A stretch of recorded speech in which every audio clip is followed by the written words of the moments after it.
Hello বন্ধুরা, আজকে করব আমি চিকেন পকোড়া। তার জন্য পেঁয়াজ, রসুন, জিরে বাটা সব কিছু আমি বেটে নিয়েছি। এরপর মাংসর মধ্যে পরিমাণ মতন হলুদ, লবণ, লঙ্কা গুঁড়ো আর বেটে রাখা সমস্ত মশলাগুলো আমি দিয়ে দিচ্ছি। দিয়ে দিব একটা ডিম, তেল দিয়ে দিলাম। এরপরে ভালো করে আমি মেখে নিব।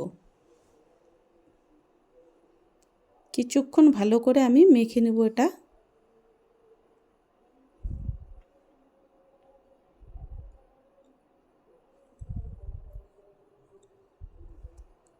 মাখানো আমার হয়ে গেছে। এবার ঢেকে রাখবো প্রায় 1 ঘন্টার মতো।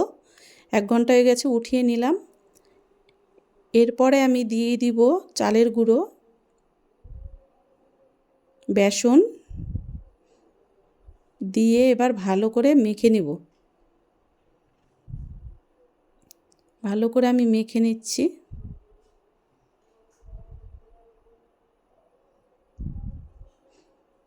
মাখানো আমার হয়ে গেছে প্রায়। এরপরে আমি এটা 10 মিনিট ঢেকে রাখবো। এদিকে কড়াই বসিয়ে দিলাম। 10 মিনিট হয়ে গেছে, উঠিয়ে নিলাম। এরপরে কড়াই গরম হয়ে গেছে, তেল দিয়ে দেব। তেল দিয়ে দিচ্ছি।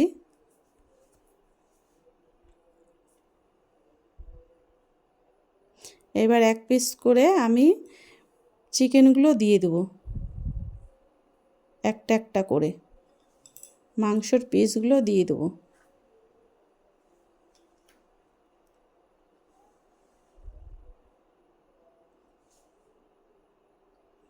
একটা একটা করে দিয়ে দিচ্ছি আমি।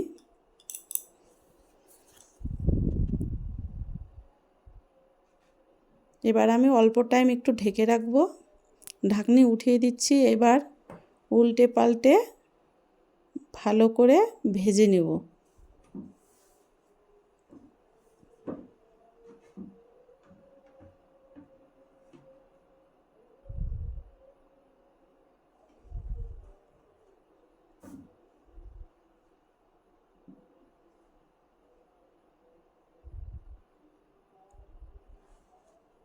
ভালো করে উল্টে পাল্টে ভেজে নেব।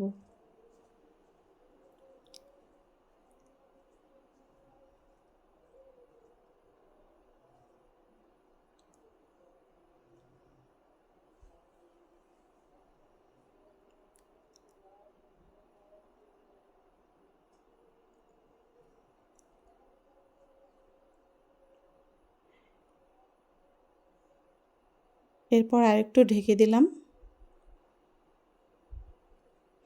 এরপর উল্টে পাল্টে ভালো করে নেড়ে চেড়ে ভেজে নেব।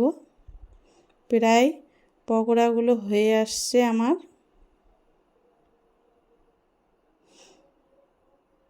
দেখো লাল লাল হয়ে গেছে।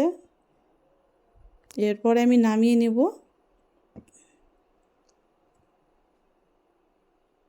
নামিয়ে নিচ্ছি। এরপর আবার ছেড়ে দিচ্ছি একটা একটা করে মাংসর পিসগুলো।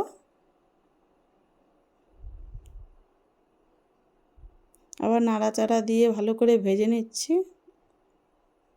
হালকা হিটে ভেজে নিচ্ছি, তাহলে ভালো হবে। এবার উঠিয়ে নিচ্ছি, হয়ে গেছে।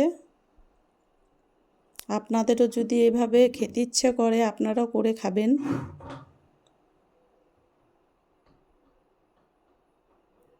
দেখো আমার হয়ে গেছে। দিয়ে দিচ্ছি উপরে পকোড়ার মধ্যে চাট মশলা, নিয়ে নিচ্ছি সস, পেঁয়াজ কুচি। ভালো লাগলে একটা লাইক, সাবস্ক্রাইব করে দেবেন।